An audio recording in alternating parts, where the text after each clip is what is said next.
So we are excited for our theme, face-to-face, our third weekend this weekend, learning the keys to good relationships that stand at the center of a life of meaning and purpose. And it is something that we can all grow in, and it is something that we can all become better at. So lean in this morning as we start talking about listening. But just 2 weeks ago, I visited my grandmother in her aged care home. My mother and I went. They were having a special morning tea with entertainment. There was a guy there who was singing karaoke. He had a lovely voice with a bit of cheesy background noise. And my nana, she's rather deaf these days. She enjoyed most of the songs, but she didn't much like the guy's hairstyle. Now, this guy was kind of in his mid-50s. He had that dyed blonde hair. He was trying to do the messy look. The trying is kind of probably the key word there. And he was trying to look a little bit younger than he actually was. I mean, no judgment, don't we all? We all try and look a little bit younger. But my nana could not help herself. She's always been quite opinionated. And every couple of minutes, she would turn to me and she'd make some kind of sarcastic comment. So first thing, it was about his hair. So she'd turn and say, these chaps, they think that if they don't comb their hair, then they're more attractive, don't they? And I'm like, yeah, that's right, Nan. And then 2 minutes later, she leans over and says, shame he broke his comb, isn't it? And of course, this kept on going and going because she's got a little bit of dementia, so she'd forget that she'd commented. So it was quite funny. But then she moved on to the songs, and he played a Rod Stewart song, but I don't think that was a good move in an aged care facility, to be honest. And it was a little bit modern for my 96-year-old Nan. And so she leant over to me and she said, now this is one of those songs that doesn't really have a tune, does it? And in that moment, I actually don't think she knew how profound she was being. A song without a tune. Now, perhaps it has something to do with the quality of the song, but maybe it also had to do with the ears that she was listening with. Because each one of us have different musical tastes. Some of us love and connect with music more than others, and each of us like different genres of music from different eras. And for my grandmother, Rod Stewart is never going to be Nat King Cole. Rod Stewart is never going to be Louis Armstrong, and so to her, what she heard was a little bit tuneless.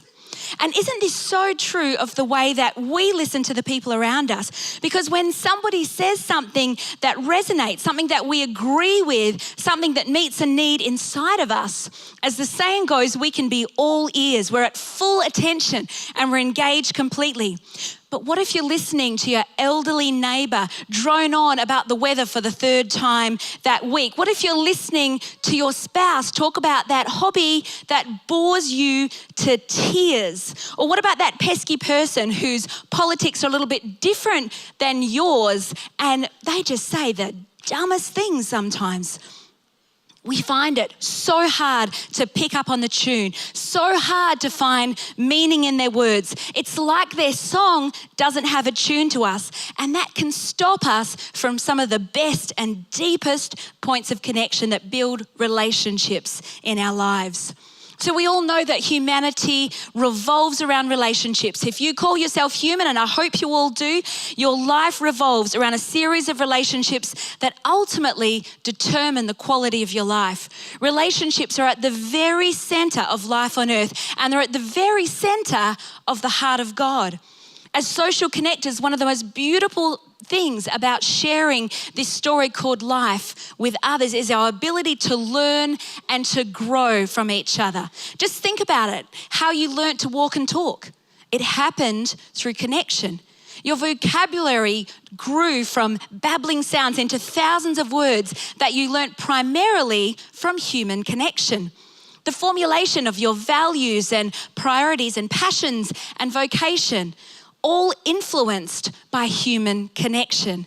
Even our faith journeys influenced by human connection, the people around us. And so our ability and skills in relating to others are things that we can grow and improve on. They're never static. And this month, as we're looking at that through our theme face-to-face, through our mouth and our eyes and our ears and our brain, how do we develop these skills through what we say and hear, through what we do and speak? Now, we all have awkward moments. I probably have more than most. But sometimes things fall out of our mouths, doesn't it? That's just not quite right. What about when you fail to listen to the other person and they're just actually waiting for a response and you've got no clue that they're waiting for you? What about the times where you're talking to someone and you kind of run out of things to say and then there's this awkward kind of moment ensues and you're not quite sure what to do? Who's had an awkward moment with people in the last week? Anybody? Yep, I have too. And sometimes these awkward moments, they happen because, let's face it, we're all a little bit awkward sometimes. And sometimes they are happening because we weren't really paying attention. Sometimes they happen because we weren't really listening and we missed some important social cues.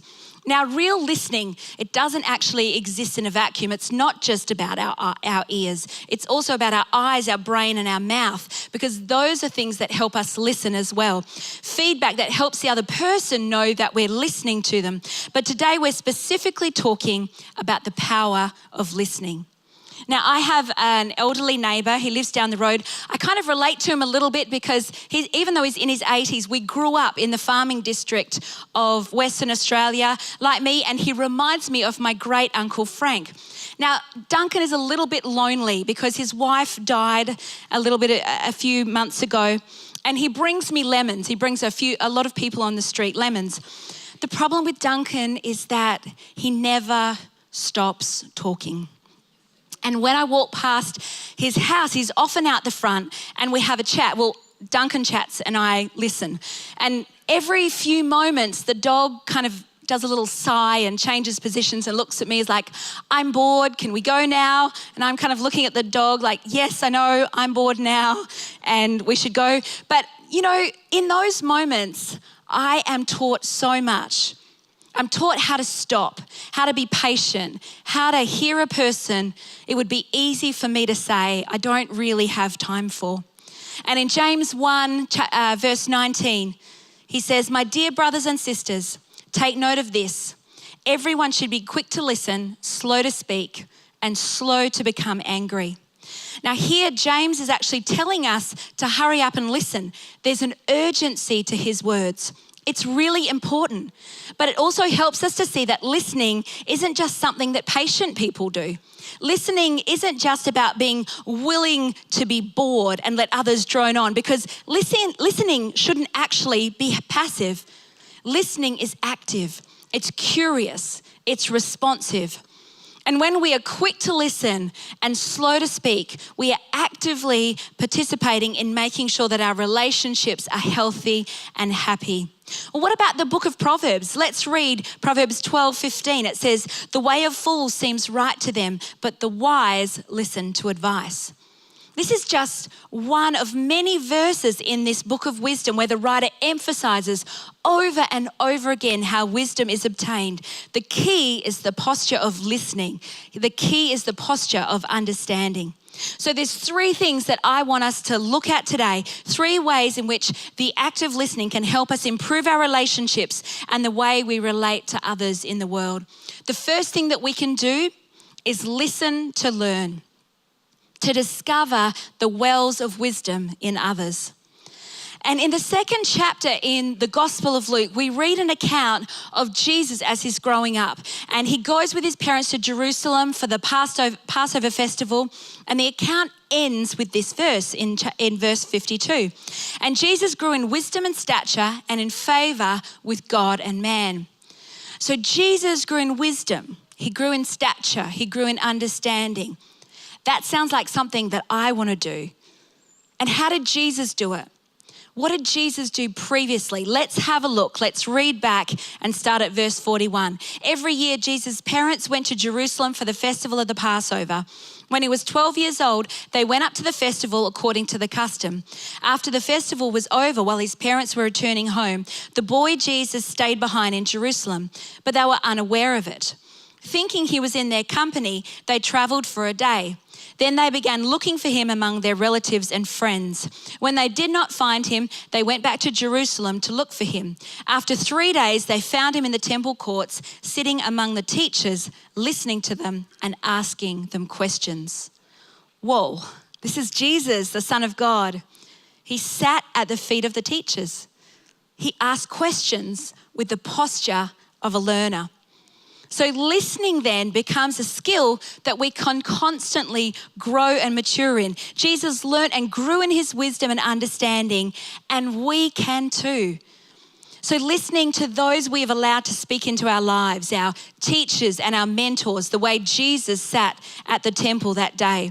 Now that's one thing, isn't it? Listening to those that we look up to. And it's absolutely vitally important. But we also have to ask ourselves the question, do we have the posture of a learner when it comes to our spouse, when it comes to our children, our friends, our colleagues? Because listening to learn can be hard and humbling work. Most of us have been through the difficult experience of hearing feedback from those around us that we'd rather not hear. And sometimes that feedback is presented with love and kindness. And although it's hard to hear, we know it's coming from a place of genuine care and concern. But sometimes that feedback comes in the form of criticism. Sometimes that feedback comes in the form of secondhand information. Even less than ideal feedback, though, we can learn from if we have the right posture. Could there be a grain of truth in this? But it requires vulnerability. It requires us to lay down our defenses and listen with curiosity and vulnerability. And receiving that feedback from a place of confidence in who you belong to, confident that you are not defined by what others think of you, and confident that even though every criticism is not necessarily valid, there will be gold. There will be truth in there that you can learn and grow from.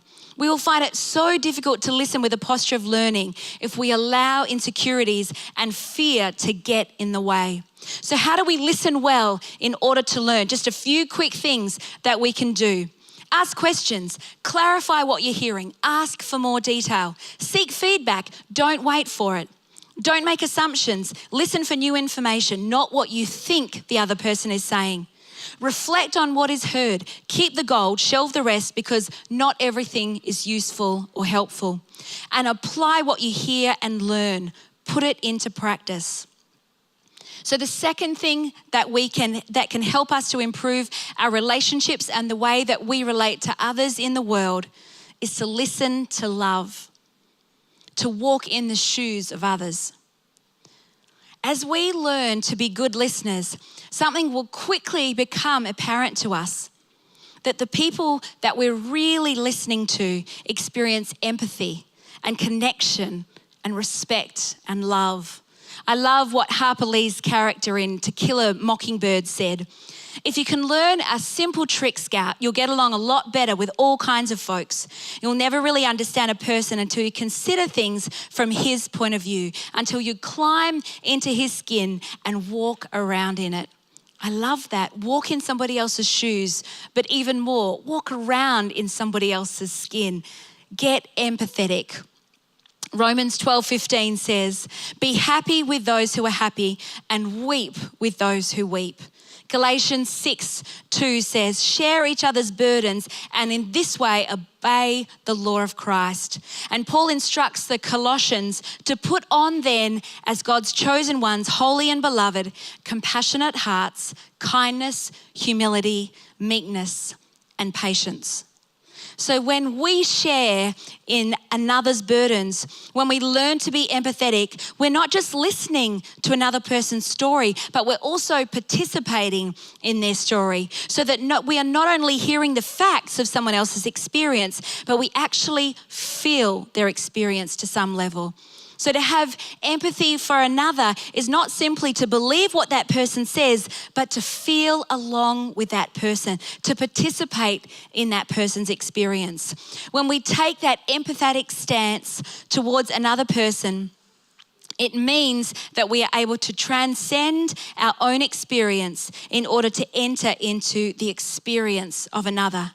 Can you think of a time when you have received empathy? How did it feel?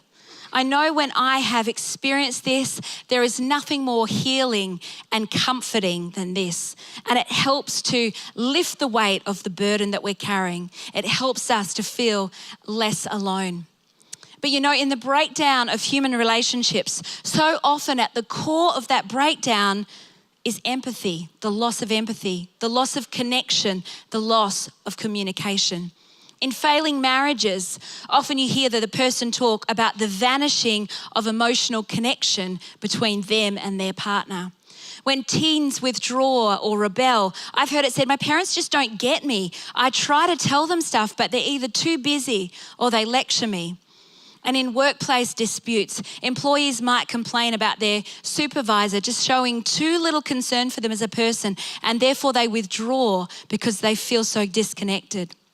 So learning to feel empathy, to walk around in the shoes of others will hugely improve our ability to relate well to those around us. And as we listen in order to love, we walk in the shoes of others, it's important to recognize that this in itself is a part of ministry. It's part of the work that God has called each one of us to do here on earth.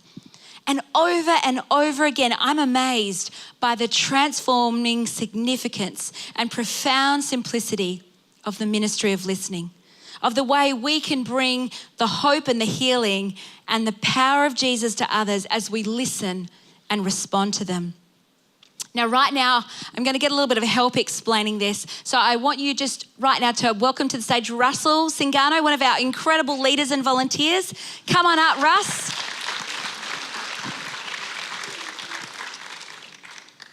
Thanks so much for having a chat with me today. No worries. Thanks for having me. So Russell, first of all, tell us a little bit about who you are and what you do. Sure. So hi, my name is Russell. I'm a mechanical engineering and management student at Curtin University, and I'm in my final semester now, so I'm about to finish, so thank God for that. And yeah, I've been coming to Riverview for 3.5 years to 4 years, somewhere there. It gets a bit messy sometimes, trying to remember. And yeah, I volunteer in two main areas. So I started volunteering towards the end of 2016, and I volunteer with emergency relief and also with the young adults, with my young adults crew, so yeah. Brilliant, excellent. Now, so our emergency relief program is helping people with bill assistance and food bags, etc. Yep. But there's also another part of that you're involved in. Tell us a little bit about that. Yeah, sure. So yeah, like you said, emergency relief helps people who just need that bit of like financial help or just need a bit of food. So a lot of the time it's people that are really doing it rough. Some of the stories that come out of people living on like $7 a day or $57 a fortnight. So people are just, they're struggling, or sometimes even worse than that. So they come through the doors, and as a church, we try to help them out. Maybe it's a bag of food, bag of groceries that they need, that you guys might have seen throughout Reach a couple months ago. Or it's just a bit of help with like a electric bill or something like that. So Ria normally does that end. I help her out because, with follow-up, what we call follow-up. And what that is essentially after we've asked people what they need and how we can help, I then sort of followed that up with a phone conversation, which is, how are you doing? So that's finding out how people are actually doing on a day-to-day. That's finding out if they need any more help, any more assistance, or if they just want to talk, and I listen to them. Brilliant, Russ. Wow. So the whole purpose of those phone calls is just to connect with those who are doing it tough, those who are lonely, those that we know need a little bit of extra support. Yeah. And what have you learnt as you've done that, as you've been on the other end of those phone calls? So that's a really good question, because I guess you learn quite a lot from just a phone conversation, because most of the time I haven't met these people like in person. I would meet them through this phone conversation. So they always start off with like just an introduction. So my name is Russell. I'm calling from Riverview. I'm calling you because I just want to find out how you're doing. You came in to get a bit of help. So how are you, essentially? And at that point, that's sort of where I hand over the conversation to them and allow them to then just say whatever they want to say. Sometimes people are comfortable talking to me. So sometimes people will tell me the entire life story, and that's great as well. Sometimes people are a bit more shy and reserved. So you just sort of handle that. And a few things that I've learned, I guess, is it's really important to listen, not to respond, but to listen so that I can engage, so I can feel I can relate to their story, because they're doing it rough. And the last thing you want to do is to be on the phone with someone who doesn't care, right? So I just try to do my best to love them as best as I can and, listen to them. Brilliant, Russ. And just the last thing, why do you do it? That's another good question, Alex. So I guess funny thing is, when I first got asked to do this, I was a bit tentative. I was like, I don't know if I want to do this. I'm the kind of person who, if you come to me asking for help, I want answers. I'm an engineering guy, so problem, solution, right? So, so if I ever do that to you, I'm sorry, but that's just how my brain works, right? So when I first got asked to do this, I was like, I don't know if I can do it because I'll be constantly in situations where I feel like I can't exactly help, If I'm talking to you and you say, hey, you're struggling to pay a $100 bill, I'd love to pull out my wallet and say, here's $100, man, like, just go for it. But being a uni student, I can't exactly do that. So I wish I could, but I can't. So what I learned, I guess, by eventually saying yes, and then now doing it for close to 2 years now, is that, you can help people by just listening. You can help people by just lending an ear, by hearing a bit of their story, by hearing what they have to say. Sometimes people just want to tell you how their day is going or how crap everything is, So you just listen and you just be in that moment and you're just there for them. And I found that sometimes is more than giving them a bit of financial aid. So some people are really grateful for it. Brilliant. Thank you so much, Russ. That's given us just a real insight into the way you hear people and the way you listen and the ministry that is as well. Why don't we give Russell a hand? Keep an eye on this guy. He's brilliant.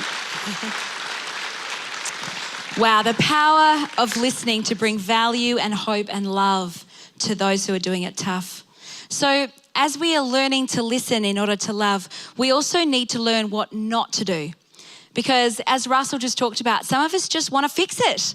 Who's a fixer person? Yeah, like just listen to everything that I say. I can solve all of your problems. Just do what I say and do what I do and it'll all be okay. But guess what? You actually can't. We actually can't just always fix things. Now, does this mean that we never give advice? Of course not. We all need each other's wisdom. But I want us to consider the following in conversation. When I think about what I'm going to say next while others are talking, I'm not listening. When I give advice that wasn't asked for, I'm not listening.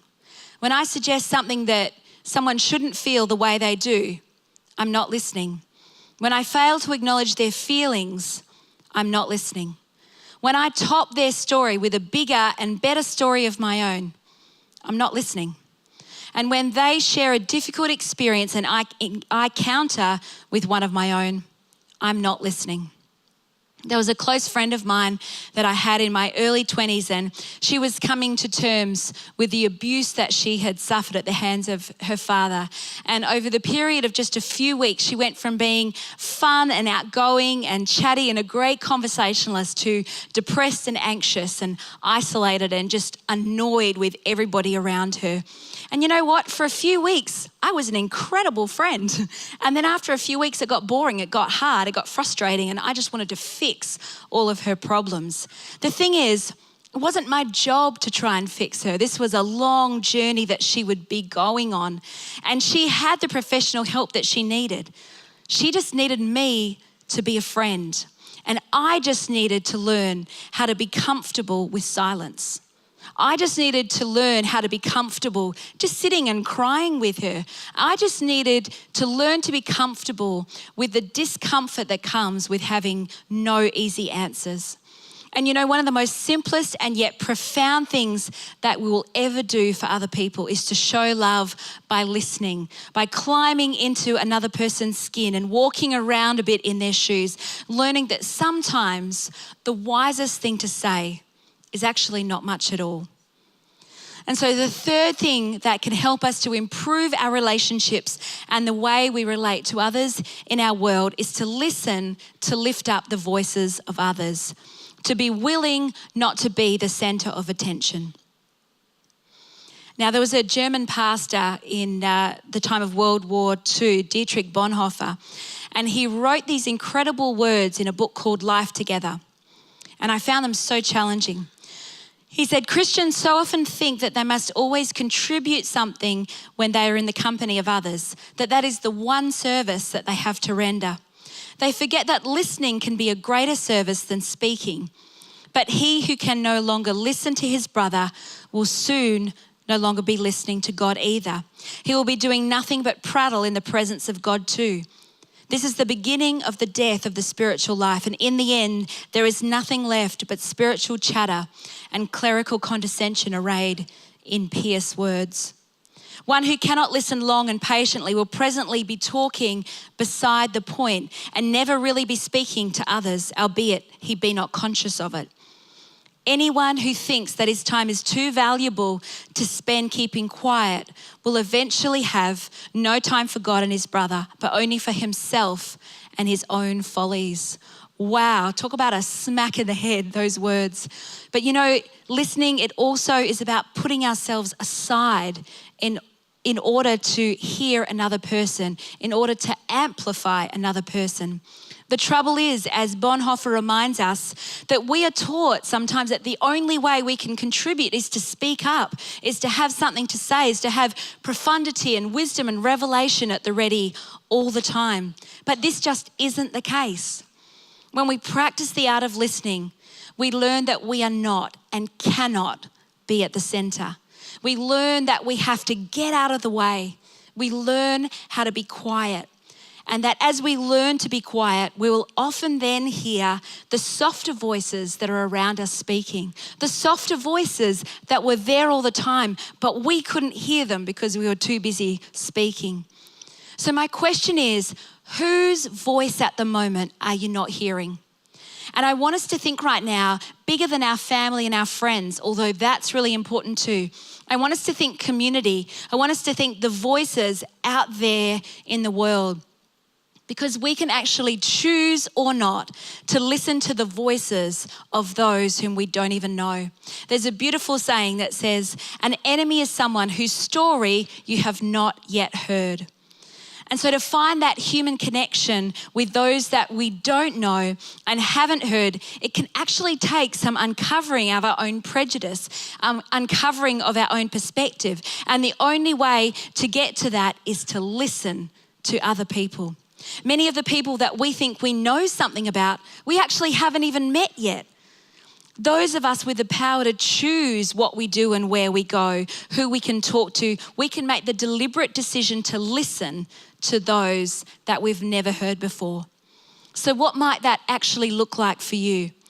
Well, first of all, identify whose voice you haven't heard.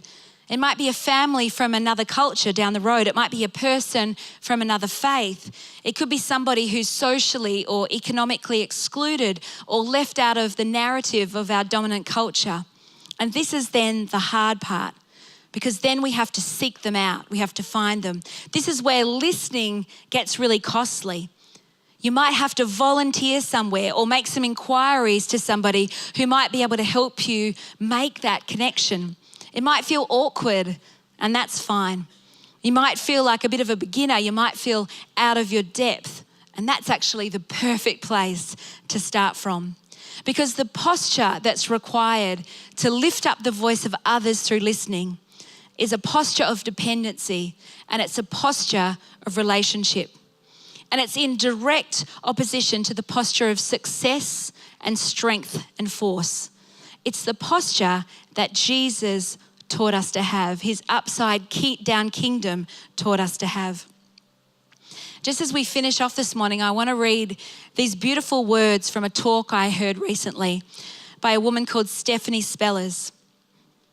I hear people saying we need to talk, but I want more. I want us to learn the fine, revolutionary art of deep listening. I want us to listen to other people's deep pain, deep truth, and deep humanity. My model for this revolutionary practice is Jesus. He's known for walking around first century Galilee, preaching and healing and telling truth and empowering nobodies. But if you were there watching, I think you would have noticed something else. I think you would have seen him being curious. You would have seen him listening to children and listening to elders, listening to Jews and to Gentiles, listening to wealthy young men who were sure that they had all the answers, and listening to mouthy women who wouldn't take no for an answer. He gathered this motley crew of outsiders and insiders, and he taught them to receive each other as if they were receiving God. and to listen to each other as if they were hearing God. And they grew in love across the deepest of divides because of this practice of listening. What if you and I found that person? What if we found that group on the other side and revealed some small part of our own broken heart and welcomed their broken heart? That we were grateful for the morsel of truth that we never would have known except that they spoke it. This is how we grow in compassion. This is how we knit one more thread in this broken fabric together. And this morning, I want us to look at what happens when we put aside ourselves and listen, because something revolutionary can take place. Something revolutionary in our own relationships with those close to us, and something revolutionary in the way we relate to the world around us. I just want every single person to close their eyes right now today, and I want you just to open your hearts and your ears to God.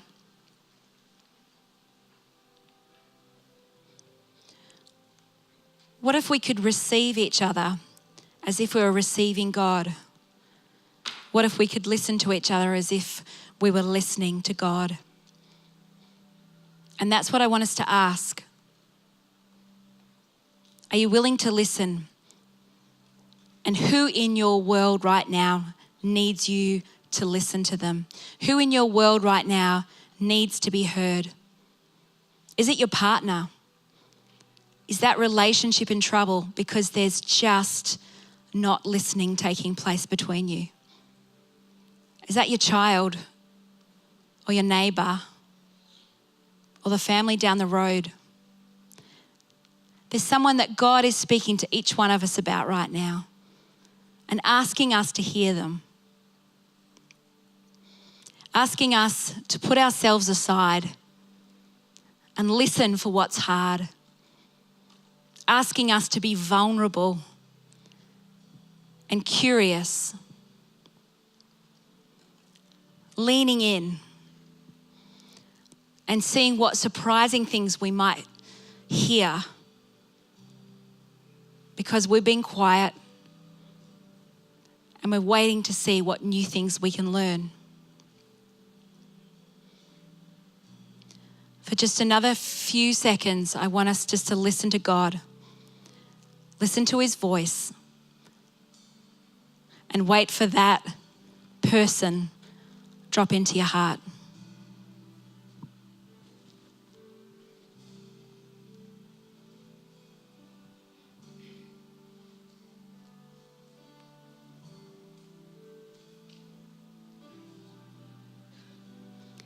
Holy Spirit, thank you for speaking to us this morning. Holy Spirit, thank you for opening our ears to the voices around us. Thank you for revealing that person to each one of us, Lord, that we need to listen to. That relationship that you want to transform as we open our ears and we open our heart. God, I pray for each one of us today. You would give us the courage to be vulnerable. Lord, you would give us the bravery to break through. Father, I pray that you would remove fear where there is fear. And Lord, you would remove apathy where there is apathy. And you would help us to lean in and listen to those around us. But specifically today, as you have spoken, I pray that this would be the beginning of relationships transformed. I pray that you will do miracles because we have sat and said yes to you today. We've said yes to listening to you. We've said yes to your goodness. Father, I thank you so much that you would teach us to be more like you, Jesus. Listening, learning, and loving out of that place of learning.